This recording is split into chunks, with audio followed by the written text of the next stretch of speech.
الشيطان الرجيم بسم الله الرحمن الرحيم ودخل معه السجن فتيان قال أحدهما إني أراني أعصر خمرا وقال الآخر إني أراني أحمل فوق رأسي خبزا تأكل الطير منه نبئنا بتأويله إنا نراك من المحسنين۔ حضرت یوسف علیہ السلام کے اس واقعے میں آیت نمبر 35 تک اس چیز کا اور اس بات کا بیان ہوا تھا کہ حضرت یوسف علیہ السلام کو عزیز مصر نے جیل بھیج دیا، اور اس میں کیا کیا حکمتیں تھیں اور جیل جانے میں اصل مقصد کیا تھا وہ ہم نے پچھلے درس میں بیان کیا تھا۔ اب یہاں سے آیت نمبر 36 سے جیل کے ایک خاص واقعے کی طرف اللہ تبارک و تعالی ارشاد فرما رہا ہے۔ چونکہ پچھلے درس میں عرض کیا تھا کہ حضرت یوسف علیہ السلام جیل میں بھی تمام لوگوں کے ہر دل عزیز تھے، تمام لوگ آپ کے ساتھ سارا دن بیٹھے رہتے، آپ جو ہے ان کو تسلی بھی دیتے، ان کو اطمینان بخش باتیں بھی فرماتے، ان کو توحید اور اپنی رسالت کی دعوت بھی دیتے، اور حضرت یوسف علیہ السلام وہاں پہ جو بھی شخص جیل میں آتا وہ آپ سے مانوس ہو جاتا، اور آپ سب کے ساتھ ایک جیسا اخلاق اور ایک جیسا رویہ اپناتے تھے۔ یہاں تک کہ میں نے عرض کیا تھا کہ جو داروغہ جیل تھا، جو جیلر تھا، وہ بھی آپ کا شیدائی بن گیا تھا، اور وہ بھی سارا دن آپ کے ساتھ بیٹھا رہتا اور آپ کی وہ جو اچھی اچھی اور پیاری پیاری باتیں ہوتی وہ اس کو سنا کرتا۔ اب ایک خاص واقعے کی طرف اللہ نے اشارہ فرمایا ہے ان اگلی آیات میں، وہ یہ ہے کہ اسی جیل میں دو لوگ اور بھی قیدی تھے۔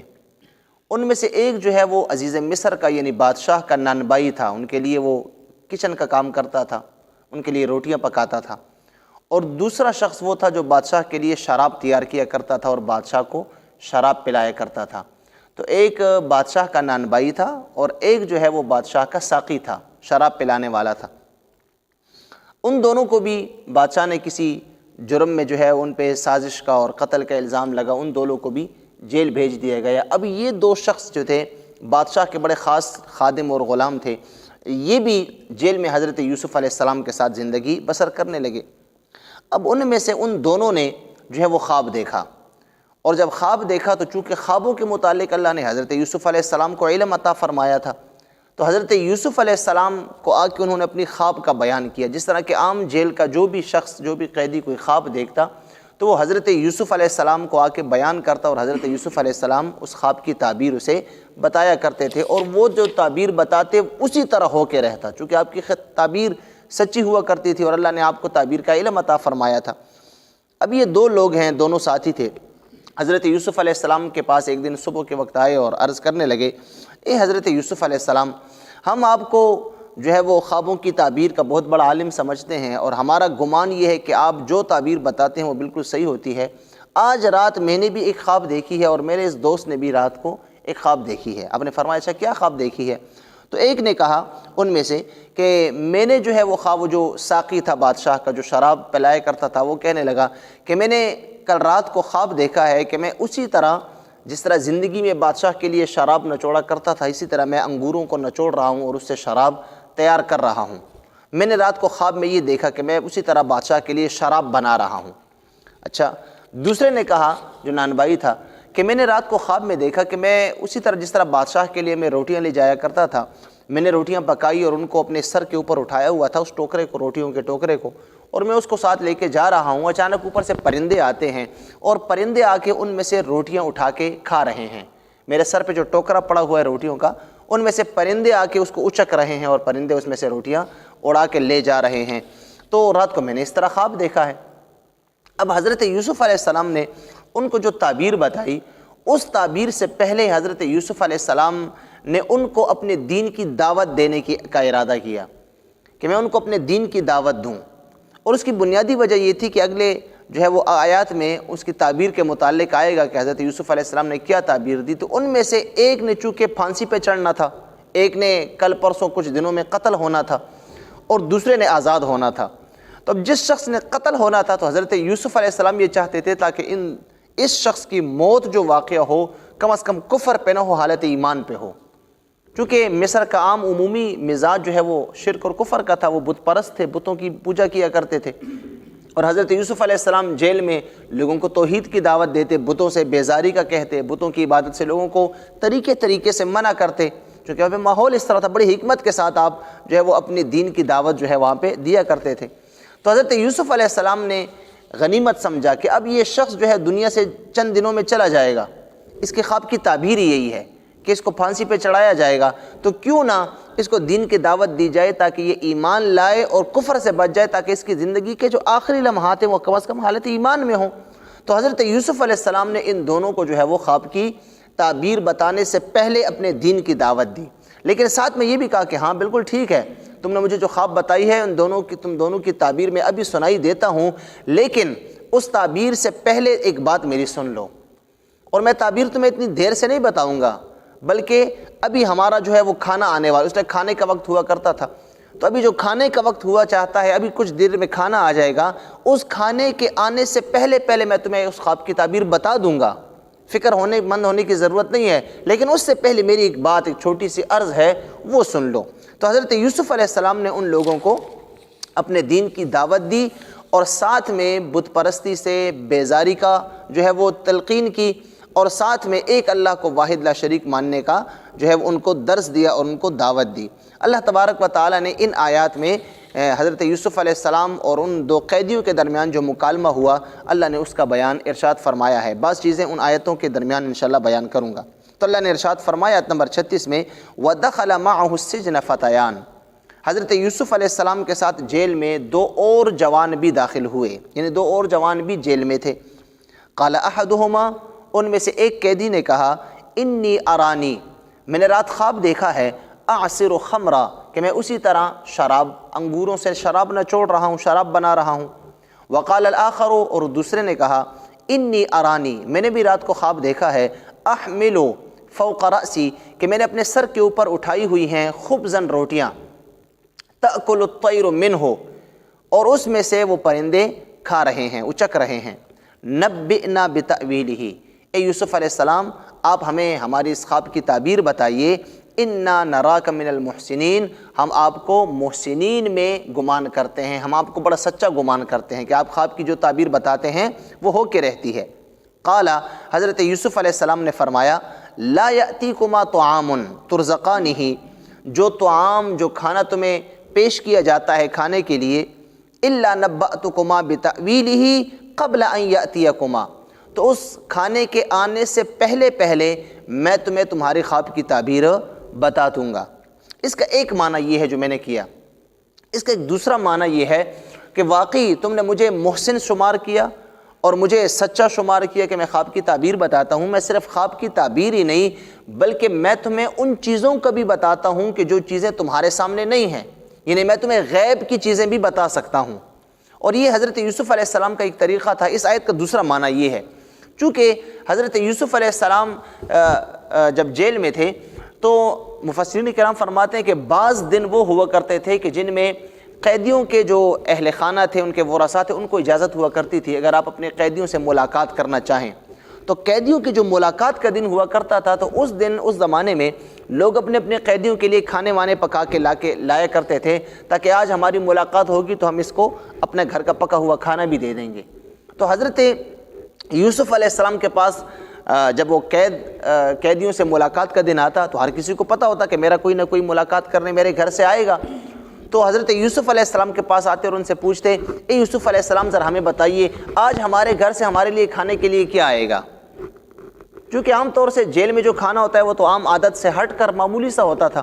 تو حضرت یوسف علیہ السلام کے ساتھ چونکہ ان لوگوں کی جو ہے وہ طبیعت بڑی مل جل گئی تھی تو حضرت یوسف علیہ السلام سے وہ پوچھا کرتے تھے کہ آپ ہمیں بتائیے، تو حضرت یوسف علیہ السلام جس کو جو چیز بتاتے ان کے گھر سے وہی چیز آ جاتی۔ یہ اللہ تعالیٰ نے آپ کو غیب کا علم دیا تھا جو کہ نبی کے لیے معجزہ ہوتا ہے، تو معجزے کے طور پہ حضرت یوسف علیہ السلام ان کو بتایا کرتے تھے کہ آج تمہارے گھر سے یہ چیز آئے گی، تمہارے گھر سے یہ چیز آئے گی۔ تو حضرت یوسف علیہ السلام نے یہاں پہ اب بتایا کہ اے لوگو، اے دونوں قیدیوں، تم نے جو خواب دیکھا ہے اس کی تعبیر تو میں تمہیں بتا دوں گا، لیکن ابھی جو آج ملاقات کا دن ہے تم دونوں کے گھر سے جو چیز پک کے تمہارے کھانے کے لیے آئے گی میں اس کھانے کا تمہیں بتا دوں گا کہ وہ کون کون سی چیز ہوگی، لیکن اس سے پہلے تم میری ایک بات سن لو۔ اللہ کی توحید کا درس دیا۔ تو اس آیت کا دوسرا معنی یہ ہے کہ جو تمہارے گھر سے جو کھانے کی چیز آئے گی میں وہ بھی تمہیں بتا دوں گا، تو جب وہ میں تمہیں بتا سکتا ہوں تو تمہارے خواب کی تعبیر تو کیوں نہیں بتا سکتا، وہ تمہیں بطریقے اولیٰ کے ساتھ بتا سکتا ہوں۔ اس لیے اس آیت کریمہ کا دوسرا معنی مفسرین نے یہی بیان فرمایا ہے۔ بہرکیف دونوں معنی اپنی اپنی جگہ پہ صحیح ہیں۔ یا تمہارے گھر سے جو کھانا آئے گا میں اس کا بتا دوں گا کہ اس میں کیا کیا چیزیں ہوں گی، اس کا رنگ کیا ہوگا، اس کا ذائقہ کیا ہوگا، کیا چیز پکی ہوئی ہوگی، یہ بھی بتاؤں گا، اور تمہاری خواب کی تعبیر بھی اسی طرح بتا دوں گا۔ یا اس کا معنی یہ ہے کہ ابھی تمہارے کھانے کے لیے جیل میں جو کچھ کھانے کا وقت ہوگا اور اس ٹائم پہ جو کھانا آئے گا اس کھانے سے پہلے میں تمہیں اس خواب کی تعبیر جو ہے وہ بتا دوں گا، لیکن پہلے میری ایک بات سنو۔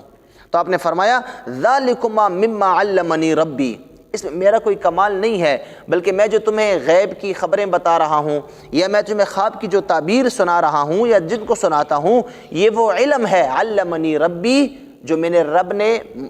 رب نے مجھے عطا فرمایا ہے۔ اس لیے یاد رکھیے جس شخص کے پاس جتنا علم ہوتا ہے یا کسی بھی خاص چیز کا علم، کوئی مہارت اس کو ملتی ہے، تو اس کے لیے طریقہ یہی ہے جو انبیاء کا ہے کہ وہ اپنے اوپر ناز اور فخر نہیں کرے گا بلکہ اس کی نسبت اللہ کی طرف کرے گا۔ ایک شخص ہے اس کے پاس اللہ نے اس کو بڑا علم عطا فرمایا ہے، اس کی معلومات بہت زیادہ ہیں، معلومات اس کی بڑی وسیع ہیں، تو جب بھی اس قسم کا موقع آئے کہ اس کا نفس تکبر اور غرور کی طرف مائل ہو، جس طرح کہ دیکھیں یہاں پہ حضرت یوسف علیہ السلام سے انہوں نے پوچھا کہ ہم نے یہ خواب دیکھی ہے اور ہاں آپ جس کو بھی تعبیر بتاتے ہیں بالکل اسی طرح ہو کے رہتا ہے، تو یہاں پہ انسان کے دل میں ایک غرور اور تکبر اور بڑائی آتی ہے کہ واقعی ان تمام لوگوں سے مجھے زیادہ اس چیز کا پتہ ہے۔ تو حضرت یوسف علیہ السلام نے سنت ہمیں یہ بتا دی کہ نہیں جو بھی ہے، ہاں تم لوگوں کا گمان اپنی جگہ پہ بالکل ٹھیک ہے، میں بتا سکتا ہوں، لیکن اس میں میرا کوئی کمال نہیں ہے بلکہ مجھے یہ صلاحیت یا یہ علم اللہ نے عطا فرمایا ہے۔ تو ہمارے لیے بھی حکم یہی ہے، ایک شخص ہے اس کے پاس بڑا علم ہے، جو ایک جگہ پہ دیکھتا ہے کہ لوگ سب میری تعریف کر رہے ہیں اور سارے لوگ مجھ پہ بڑا اچھا گمان رکھ رہے ہیں، اچھا یقین اور عقیدہ ان کا بن رہا ہے مجھ پہ، تو فوراً وہ اپنے نفس کو جو ہے وہ تکبر اور غرور سے اور ریاکاری سے بچانے کے لیے فوراً ان لوگوں کے سامنے کہہ دے بھئی اس میں میرا کوئی کمال نہیں ہے، یہ اللہ کی دین ہے، اللہ کا دیا ہوا علم ہے جو اللہ نے مجھے عطا فرمایا ہے اور اللہ نے مجھے اس کا ایک ذریعہ بنا دیا ہے۔ اس طرح کسی کے پاس اللہ نے کسی کو مال و دولت عطا کی ہے، ایسے کوئی ایسی مجلس اور ماحول بن جاتا ہے کہ جہاں پہ اس کی تعریف کی جاتی ہے یا اس کے سخاوت کی بات کی جاتی ہے، یار تم نے فلاں جگہ پہ فلاں کے ساتھ بڑا اچھا جو ہے وہ کام کیا، اس کے ساتھ تم نے امداد کی، اس کا بڑا کام چل گیا تمہاری امداد کے ساتھ، تمہارے پیسہ فلاں جگہ پہ کام آ رہا ہے، تو یہ چیز انسان کے اندر ایک جو ہے ریاکاری اور وہ عظمت اور تکبر کا ایک مادہ پیدا کرتی ہے، تو فوراً یہ کہہ دے یار اس میں میرا کچھ نہیں ہے، یہ تو اللہ کا مال ہے، میں تو صرف بس اللہ نے مجھے ایک وکیل سا بنایا ہوا ہے، اللہ نے مجھے ایک ذریعہ بنایا ہے لوگوں کے ساتھ مدد کرنے کا، ورنہ اس میں میرا تو کوئی کمال نہیں ہے، یہ تو اللہ کی دین ہے، اللہ کا مال ہے۔ تو اس قسم کی جب چیزیں آئیں تو اس میں اللہ کی طرف نسبت کرنا یہ انبیاء کا طریقہ ہے۔ تو حضرت یوسف علیہ السلام نے اس لیے ارشاد فرمایا ذالکما مما علمنی ربی، یہ تو وہ علم ہے جو اللہ نے مجھے عطا فرمایا ہے، انی ترکت ملت قوم لا یؤمنون باللہ۔ اب یہاں پہ دیکھیے حکمت کے ساتھ، اسے کہتے ہیں حکمت کے ساتھ حضرت یوسف علیہ السلام ان کو جو ہے وہ بت پرستی سے اور آخرت کے انکار سے ترغیب دے رہے ہیں کہ آخرت کا انکار نہیں کرنا، آخرت ہے جس طرح میں تمہیں بتاتا رہتا ہوں، اور جس دین پہ تمہارے باپ دادا یا اس وقت تم لوگ ہو یہ دین بھی صحیح نہیں ہے۔ تو آپ نے فرمایا ساتھ میں آپ اشارہ کر رہے ہیں انی ترکت ملت قوم، میں تو بیزار ہوں، یوسف علیہ السلام فرماتے ہیں میں تو بیزار ہوں اس دین سے، اس قوم کے اس دین سے لا یؤمنون باللہ جو اللہ پہ بھی ایمان نہیں رکھتے، وہم بالآخرۃ ہم کافرون، اور وہ آخرت پہ بھی جو ہے وہ یقین نہیں رکھتے، آخرت کا انکار کرنے والے ہیں۔ تو جو لوگ آخرت کا انکار کرتے ہیں، جو اللہ پہ ایمان نہیں رکھتے، میں تو کم از کم ان لوگوں سے بیزار ہوں۔ اب دیکھیے اشارہ کس طرف تھا کہ جس دین پہ تم ہو یہ دین بالکل صحیح نہیں ہے، میں بیزار ہوں۔ جب تمہارا مجھ پہ اتنا عقیدہ ہے کہ میں محسنین میں سے ہوں اور میری فضیلت تمہارے سامنے واضح ہو گئی ہے، تو لہٰذا اب تمہیں میری اس بات کو بھی جاننا چاہیے کہ میرا عقیدہ کیا ہے، میرا عمل کیا ہے۔ تو جب میں سچا ہوں تو میرا عقیدہ میرا عمل بھی صحیح ہوگا۔ تو اس لیے آپ نے ساتھ میں فرمایا کہ میں تو ان لوگوں کے دین سے بیزار ہوں جو اللہ پہ بھی ایمان نہیں رکھتے اور جو آخرت کا بھی انکار کرتے ہیں۔ واتبعت ملت آبائی، اب اپنی دین کی دعوت دیکھیے کتنی حکمت کے ساتھ یوسف علیہ السلام دعوت دے رہے ہیں۔ واتبعت، اب سوال یہ پیدا ہوتا ہے اچھا اگر آپ اس دین پہ نہیں ہیں، آپ جو ہے وہ کفر اور شرک پہ نہیں ہیں اور آپ آخرت پہ جو ہے وہ یقین رکھتے ہیں، اس سے آپ منع کرتے ہیں، تو پھر آپ کا دین کیا ہے؟ اب وہ تو نئے تھے، ان کو دین کا پتہ نہیں تھا۔ تو حضرت یوسف علیہ السلام نے فرمایا وَاتَّبَعْتُ مِلَّةَ آبَائِي، میں اپنے باپ دادا کے دین کی اتباع کرتا ہوں، جو میرے باپ دادا کا دین ہے میں اس کی اتباع کرتا ہوں۔ ابراہیم و اسحاق و یعقوب، جو حضرت ابراہیم ہیں، حضرت اسحاق اور حضرت یعقوب ہیں۔ حضرت ابراہیم جو ہے وہ آپ کے پردادا تھے، اسحاق آپ کے دادا تھے، اور یعقوب آپ کے والد گرامی تھے۔ ما کان لنا ان نشرک باللہ من شیء، یہ ہمارے لیے جائز نہیں ہے کہ ہم اللہ کے ساتھ کسی چیز کو شریک ٹھہرائیں، اللہ کے ساتھ کسی کو شریک ٹھہرانا ہمارے لیے جائز نہیں ہے۔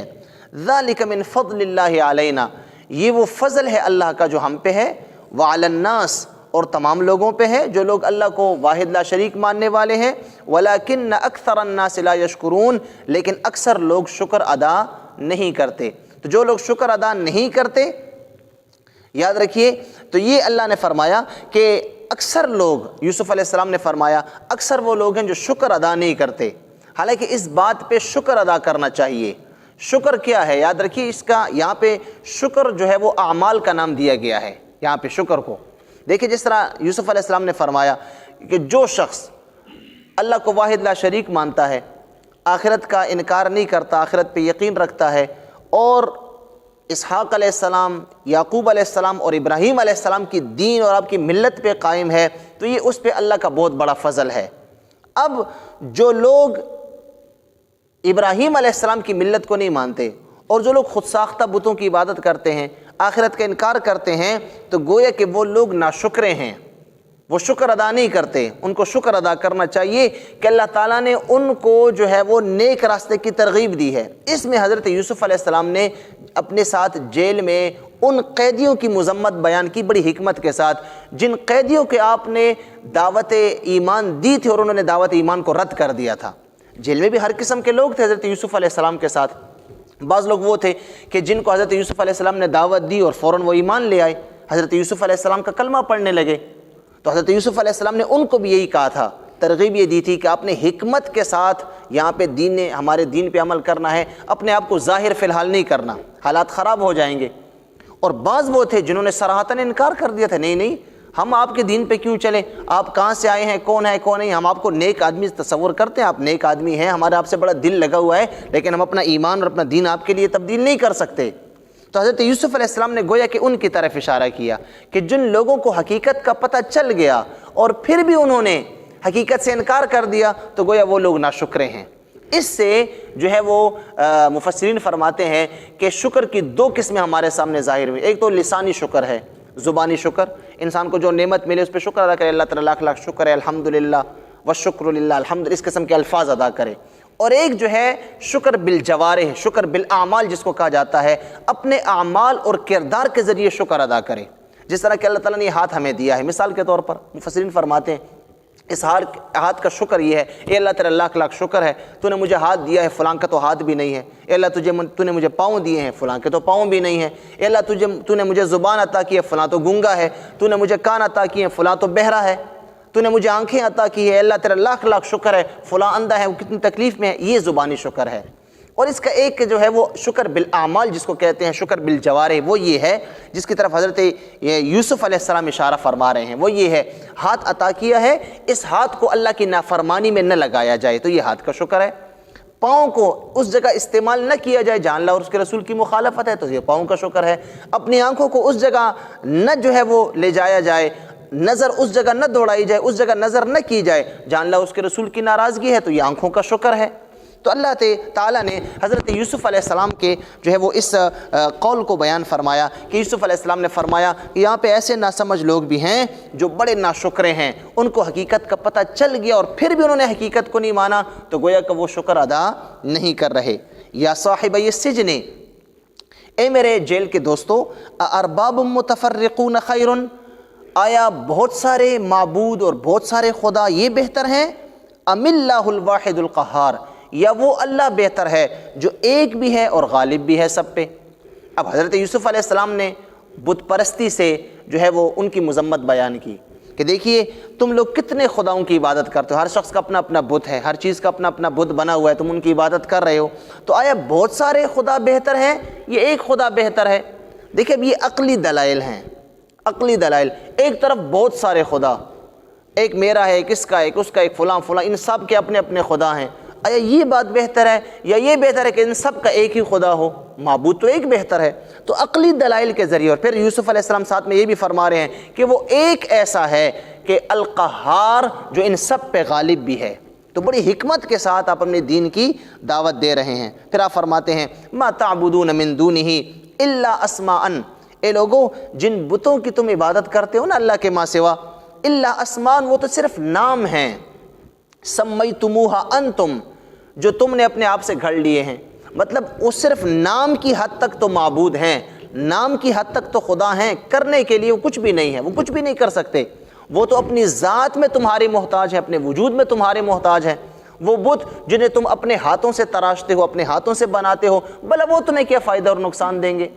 تو اس لیے آپ نے فرمایا وہ حقیقت میں اگر تم ان پہ بہت بڑا اعتقاد بھی رکھتے ہو تو وہ کچھ بھی نہیں ہے، صرف نام کے وہ خدا ہیں. الا اسماء سمیتموہا انتم،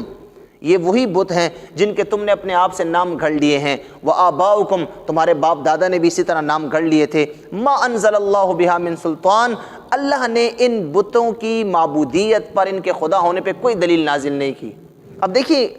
یوسف علیہ السلام فرماتے ہیں، اور تقریباً یہی تمام انبیاء کی دعوت بھی تھی، کہ اللہ نے ان بتوں کی عبادت پہ کوئی دلیل نازل نہیں کی.